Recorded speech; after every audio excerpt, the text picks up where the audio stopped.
네, 매주 수요일마다 찾아오는 다크한 남자 주간 사건 사고 소식을 철저하게 알려드리는 베프의 촉 시간입니다. 베프 배상훈 프로파일러 모셨습니다. 어서 오세요. 안녕하세요. 배상훈입니다. 자, 오늘 또 우리가 해야 될 것이 있습니다. 프로파일러가 분석하는 김건희의 7시간 통화 녹음인데요. 김건희 씨가 7시간 통화 녹음 한 것이 이제 방송을 통해서 나온 이후에 후폭풍이 계속해서 이어지고 있습니다. 23일에도 또 방송이 된다고 합니다. 우선 이번에까지 나온 이제 그 녹취 파일들이 여기저기서 사실 나오고 있고 또 MBC 말고도 뭐 한겨레나 오마이뉴스나 이런 데서 계속 방송이 되고 있어서 얘기가 되고 보도가 되고 있어서 우리가 좀 궁금합니다. 어떤 인물인지 한번 심층 분석해 보겠습니다. 먼저 MBC 방송 그리고 유튜브 공개된 것들을 혹시 보셨어요? 예, 스트레이트 봤고요. 네. 유튜브에 전체는 다 못 봤습니다만은 이제 뭐 한겨레라든가 이런 데에서 녹취록 보고 듣고 그랬습니다. 얘기하는 것들도 많이들 얘기하던데 그것도 들어보셨어요? 예, 들어봤습니다. 저는 별로 듣고 싶진 않았지만은 어쩔 수 없이. 들어놨습니다. 자, 그 방송된 걸 들어보시니까 어떤 느낌이 드시던가요? 상당히 뭐라거나 일종의 그 의도된 허세가 강하고 의도된 허세? 의도된 허세가 강하고 이제 표현은 좀 부정적인 표현은 아닙니다. 이제 일종의 기생형 권력의 권력에 기생하는 사람이라는 거예요? 기생형 권력. 그러니까 다른 사람의 힘에 의존해서 성장하려고 하는 매우 뭐라고 하나 근데 정상적으로는 사실 성장하기 어려운 사람이 그런 어떤 편법을 쓰는 경우는 이제 범죄의 세계도 그렇고 뭐 많이 있겠죠. 일탈의 세계도 그렇고 그런 경우 그런 느낌을 많이 받았습니다. 하는 말이라든가 아니면은 쓰는 단어라든가 예를 들면 누구를 이용해서 누구를 어떻게 하고 이런 것들이죠. 예를 들면 조국을 이용해서 유시민을 잡고 유시민을 이용해서 조국을 잡고 이런 형태. 네. 그렇게 되면 그 중에 하나가 나와 같은 반열에 있는 느낌을 계속 가지면서 이런 화법들은 아마 본인이 말씀하셨으니까 도사님들하고 같이 여러 말씀을 하시는 소위 말하는 이런 화법들이 좀 있습니다. 예를 들면은 그 무속인도 모든 무속인이 다 부정적인 건 아닌데. 네네네. 일종의 그 이제 사람을 확 쥐어잡는 형태의 화법을 구상 안 하는 사람들이 그런 유형의 인식을 가진 분들이 있거든요. 그런 분들이랑 화법을 공유하면은 그런 형태의 화법에 능숙해지면서 그 굉장히 장난스럽지만은 중간중간에 자기의 본심이 툭툭 나오잖아요. 네. 무서운 얘기가 나오잖아요. 네. 야, 보니까 야, 언론도 그게 해갖고 너 어때 죽일 수도 있어? 뭐 이런 식으로 툭툭 던지잖아요. 그런 화법들이 나오는 거죠. 그러니까 저는 깜짝 놀란 게 이런 거 있잖아요. 뭐 내가 정권 잡으면 그런 식이죠. 근데 우리가 정권 잡으면 그렇죠. 이런 얘기가 꽤 많이 나오더라고요. 그렇죠. 그 얘기는 어쨌든 정권을 잡는 거는 자기가 아니라 자기 남편일 텐데 그렇죠. 잘 그렇죠. 되더라도 예. 근데 동일시 하나 봐요. 남편하고 주체의 전치가 나타나는 그렇죠. 거죠. 예. 전치가 되는데 자기를 어쨌든 간에 정권을 잡는 주체로 일단 생각을 하면서 그래서 어떤 권력에 기생하는 언어 습관에 익숙한 분이라는 거예요. 우리 옛날에 중국 드라마 같은 거 보면 환관 정치라 그래가지고 딱 그겁니다. 환관 정치만 제가 말씀 되게 힘든데 앵커가 하시니까 환관 정치죠. 환관이 이제 그 넷이라는 그 환관들이 보통 이제 왕의 권력을 등에 업고 자기가 왕인 것처럼 생각을 해버리고 호가호위하는 마치 자기가 왕이 된 것처럼 하죠. 나중에 자기들 아예 그냥 믿어버리더라고요. 그래서 나중에 자기 집에 가니까 왕좌가 있어요. 골룡포가 있어요. 그런 맞아. 환관들은 대부분 그렇게 되죠. 사람들한테는 안 입고 다니지만 안에 딱 들어가만 가면 옷을 다 가리고 그걸로 딱 그래서 자기의 노비들한테는 자기가 왕이 되는.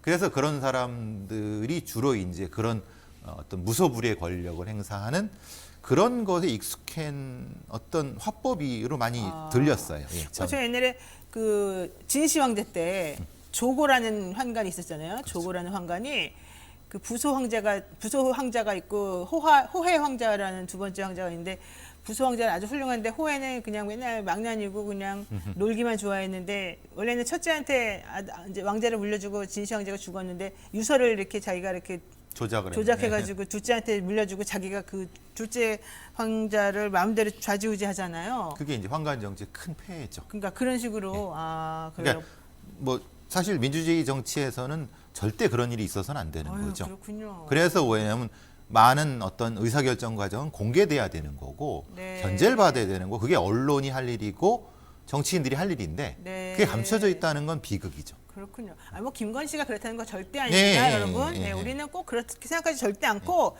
이제 환관 정치라는 건 그런 식으로 이루어져 오더라. 이 얘기를 그냥 일반적으로 하는 겁니다. 그렇죠. 혹시 오해하시고 저희한테 뭐라 하면 안 되고요.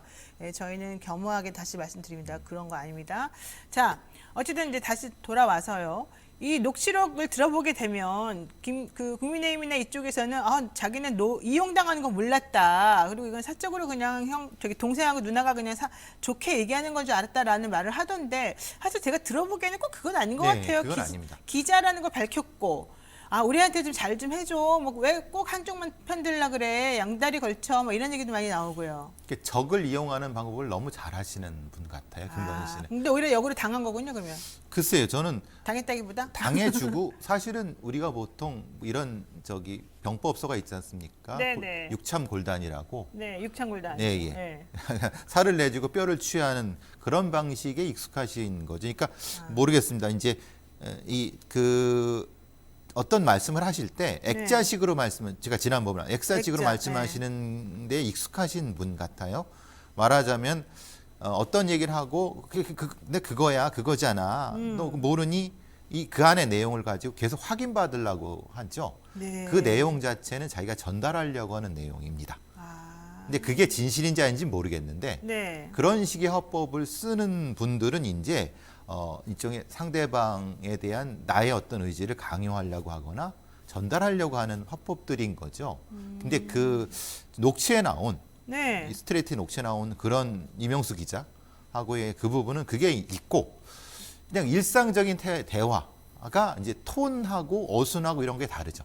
그래서 그거 얘기할 때는 액자식 얘기할 때는 자기가 뭔가를 이 사람한테 각인시켜야 될 내용인 거고 그냥 일반적으로 나 누나야, 나 누나니까 나 도와줘야 돼 이런 식 감정에 호소하는 내용의 어순과 인토네이션은 다르고 두 가지는 구분되어 있습니다. 저기 스트레이트에 나오는 그 문장을 분리하면 어순은요. 특이한 분이네. 그렇게 완전히 분리되기도 어려운데. 근데 그런 거는 이게 좀 저는 사실 문화인류학과의 대학원에서 공부도 하고 그러면서 무속인이나 무당분들이랑 많은 얘기를 했을 때 그런 분들이 익숙한 화법들입니다. 그래, 그런 분들이 그런 것도 가르쳐 주는군요. 가르쳐 주는 게 아니라 많이 어울리시면은 화법이 익숙해지죠. 많이 어울리니까. 본인이 어울리셨다 그랬잖아요. 그러면 김건희 씨도 많이 어울렸기 때문에 저런 말투나 화법이 나올 수 있는 거네요. 배우셨을 것 같아요. 무당이나 이런 분들하고 무속인들하고. 물론 본인이 어울리셨다 그랬잖아요. 도사님들이랑 많이 어울리셨다 그러니까 그런 분들은 굉장히 카리스마 있게 보이려고 하죠. 한두 번 얘기해서 이렇게 습득되는 그런 게 아니군요. 아니죠, 사실은. 좋아요. 한번 볼게요. 우리 지난번에 이렇게 공식적으로 나와서 기자회견하면서 한 사과의 그 모습하고 평상시 말투가 어떻게 다른지 한번 비교 한번 해보겠습니다. 앞으로 남은 선거 기간 동안 조용히 반성하고 성찰하는 시간을 갖겠습니다. 그리고 남편이 대통령이 되는 경우라도 아내의 역할에는 충실하겠습니다. 부디 노여움을 거두어 주십시오. 우리가 되면 명수 씨는 좋지. 네. 개인적인 이득은 많지. 우리 남편 대통령이면 동생이 제일 득볼지 뭘 그래. 이재명 된다고 뭐 동생 챙겨줄 것 같아? 어림도 없어. 자, 이 두 장면을 보셨는데 두 어떠세요? 번째를 보시면 어떻게? 있잖아. 그렇지 않아? 있잖아. 이런 식의 단정적으로 이렇게 멈추지, 뭐지 이렇게 이런 형태가 되고. 근데 첫 번째는 사실은 이걸 그냥 문장을 읽으셔갖고 이건 직접 비교하긴 그렇습니다만은 전체적으로는 이 첫 번째를 하실 때는 저는 가장 많이 봤던 게 지난주 말씀드렸지만 손이 내려가서 꽉 움켜쥐고 있습니다. 이거는 사실 제가 한번 그때 다시 볼까요? 말씀드리는 거는 이제 사실 공격적인 형태의 태도인데 그래서 이제 사실은 문장보다는 그 행동이 사실 저한테 중요했었고요. 두 언어를 잘 봐야 되는 거예요. 두 언어를. 비언어적인 형태의 것이죠. 이 개념 앞에 이제 일종의 글을 읽는 방식에서는 어순을 쉽게 추정하기는 어렵습니다. 근데 두 번째는 글을 읽는 게 아니지 않습니까? 그렇죠. 그냥 말하는 거니까. 그러니까 이제 그런 방식이 확실히 다르죠. 한번 화면으로 한번 볼까요? 정말로 손을 딱 안 보여? 일단 화면에는요 손을 이렇게 내려서 내려가 하는 이렇게 돼 거는 있습니다. 내려놓고만 있고 예. 손을 주먹을 쥐는지는 안 보인다는데 그렇군요. 또 그런 걸 우리가 좀 챙겨서 봐야 되겠네요. 저희들이 보는 거죠. 보통 분들은 보실 필요 없죠. 그렇군요. 어쨌든 근데 요점은 우리가 보통 이제 공격성을 좀 숨기고 싶을 때 보통 그런 행동을 많이 그렇죠. 하긴 해요. 예, 예, 그리고 남들에게 알리고 싶지 않을 때. 예, 가리려고 네, 하죠. 가리고 바디 싶게. 커버링이라고 보통. 네, 하는 그렇죠. 보통 그렇게 하죠. 자, 지금 그 당시 걸 보고 추미애 전 장관이 천사의 분장을 했다 이러면서 이제 너무 이렇게 연기를 한 거다 이렇게 말했는데 결과적으로는 연기였다 이렇게 보는 게 막. 근데 보통 연기할 수밖에 없잖아요. 그렇죠. 그건 그래서 연기를 그건 하시면 뭐라고 할 나온 수는 거죠. 네, 그걸 왜냐하면 뭐라고 할 수는 없죠. 당연히 뭐 정중하게 사과하려고 한 거니까 그건 네. 저는 뭐 김건희 씨가 잘한 거라고 봅니다. 그렇죠. 대신 조금 더 진정성 있게 왜냐하면 기자님들하고도 대화도 하면서 네. 이렇게 했으면 더 진정성이 있었을 것이라는 말씀을 드리는 거지. 그렇죠. 네. 그게 뭐 그게 다 가짜 이런 말씀 드리는 거 아닙니다. 당연히 뭐 사과하실 수 있죠. 근데 이제 녹취 전반을 보게 되면 자기를 되게 과시하고 자신감이 있어 보이는 태도. 그게 이제 우리가 보통 보고가 공격을 받으면 아, 이렇게 부풀리지 이렇게, 않습니까? 예, 그런 식으로. 아니 그건 너무 그런 거고. 너무 그랬나? 좀 부끄럽습니다. 근데 이제 말하자면 보통 이제 많은 인간의 어떤 유형이 자신이 어떤 공격 당할 때 더 과도하게 행위를 함으로써 자신을 방어하려고는 어떤 그런 방어 기제에서 나타나는 유형이라고 봅니다. 그래서 먼저 치고 나가죠. 그렇죠. 그리고 먼저 치고 나가고 그 다음에 그 사람이 내 앞에 있는 사람이 겁을 먹고 아니면 뭔가 두려워할 존재를 먼저 쳐갖고 연상시켜주죠. 그런 행동이 어떻게 보면 효과적인 사람들이 있죠. 어쨌든 이걸 과시효과 허세라고 보기도 하는데 한번 볼까요? 자, 보면 이렇게 나오더라고요. 내가 내 인생 언제 잘 나갈지 모르잖아. 원래 권력이 무서운 거야. 내가 정권 잡으면 거긴 이제 여기서 거기라고 하는 거는 이제 자기를 공격했던 그 사람들을 말하는 거죠. 사람이나 언론이나 뭐 이런 네, 집단들. 거긴 무사하지 못할 거야. 이거는 정말 무서운 말이거든요. 사실 저런 말들은. 되게 그걸 평상어로 아무렇지 않게 말해요. 아무렇게 얘기하면은 어. 앞에 있는 사람이 너무 떨지 너무 않겠습니까? 그리고 예. 사실은 우리가 남들한테 뭐 억울한 일을 당해서 복수하고 싶어도 사실 내가 복수하고 싶다고 말한다고 복수가 되겠습니까? 저 같은 경우는 내가 속상해도 그냥 아유 속상해 이러고 말지 가만 안 둘 거야 이렇게 그러니까요. 안 하거든요. 그래서 근데 참 이상해요. 예. 저는 이제 사실 이 자신감이 많은가 봐요. 자신감이. 김건희 씨의 적을 보면서 이대 나온 여자야 누구 아시죠? 김혜수 예. 씨의 나 이대 나온 여자야 이러는 거. 김혜수 씨가 그러니까 김혜수 씨의 그 타짜의 그 타짜에서 거기서 진짜 이대 나오지 않으셨지 않습니까?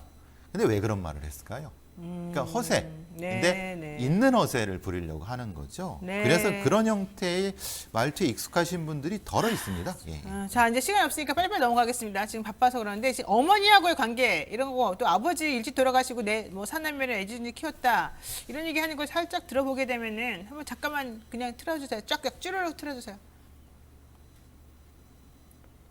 뭐 가정도 다 밝고 유복하게 자랐고 엄마 덕분에 근데 아빠가 일찍 돌아가셔서 좀 한이 맺혀가지고 저한테 되게 잘해줬다 뭐 이런 얘기를 했고요.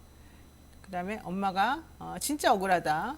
사위가 총장이라서 무슨 말도 못하고 고소도 못하고 그랬다. 그래서 우리가 다 뒤집어 쓴 거다. 지금 나온 말들 엄마 인생에 너무 상처 주는 말인데 엄마가 되게 바른 사람인데 엄마가 그러니까 순진하고 순한 면이 있다 생각으로 그래서 속은 거다. 와 근데 사실 저렇게 보기에는 좀 그 엄마에 대한 지금 현재 재판받고 있는 거나 나와 있는 것들이 좀 유죄 선고된 거랑 이런 거 보면 네, 좀 안 맞잖아요. 전혀 안 맞죠. 그러니까, 그러니까 아마 저분은 그 생각하시는 거예요. 엄마에 대한 객관적으로 보는 게 아닌 것 봐요. 그렇죠. 예를 들면 저런 경우는 어떻게 보면 보통 이제 아버지가 일찍 양친 중에 한 분이 먼저 일찍 돌아가신 분들의 자녀들이 네. 과도하게 다른 양친을 보호하는 형태에서 나타나는 네. 일종의 심리적인 형태의 퇴행적인 어떤 사고 방식일 수 있거든요. 이게 왜냐하면 내가 엄마를 지켜야 돼. 우리 엄마는 날 위해 희생을 했어. 그렇기 때문에 우리는 똘똘 뭉쳐갖고 하는데 그것은 옳아. 우리를 공격한 건 다 나쁜 거야. 라는 방식으로 도덕적으로 이미 어릴 때부터 계속 각성이 됐기 때문에 그 어머니가 하는 모든 일이 다 옳은 겁니다. 자, 좋아요. 이거 조국 전 장관하고 유시민 이사장에 대해서도 막 모든 책임을 전가하는 듯한 말투를 좀 하고 있거든요. 예, 전가하면서 아까 말씀드린 것처럼 갈라치죠. 네. 예, 조국의 적은 유시민이다. 조국 수사를 너무 공격했는데 네. 이거는 뭐 민주당 사실은 때문이다 이렇게. 사실 유시민 때문이다. 이런 얘기지 않습니까? 네. 근데 그럼 사실은 그게 진짜인지 아닌지 모르지만 그러니까요. 책임을 그대로 전가하면서 네. 이득을 내가 얻으려고 하는 방식이죠. 좋아요. 자, 조국 전 장관 부분하고 유시민 이사장에게 책임 전가한 부분은 제가 다음 주에 한번 다시 2탄으로 돌아오면서 좀 자세하게 분석을 한번 해보겠습니다. 자, 저희가 오늘 준비한 방송 여기까지 하도록 하고요. 일단 오늘은 우리 배 소장님하고 여기서 좀 정리를 하겠습니다. 배 소장님, 배 교수님하고 정리하겠습니다. 고맙습니다. 감사합니다. 네, 오늘 방송 여기까지 하고요. 내일은요, 저희가 이슈 삼합으로 돌아오겠습니다. 고맙습니다.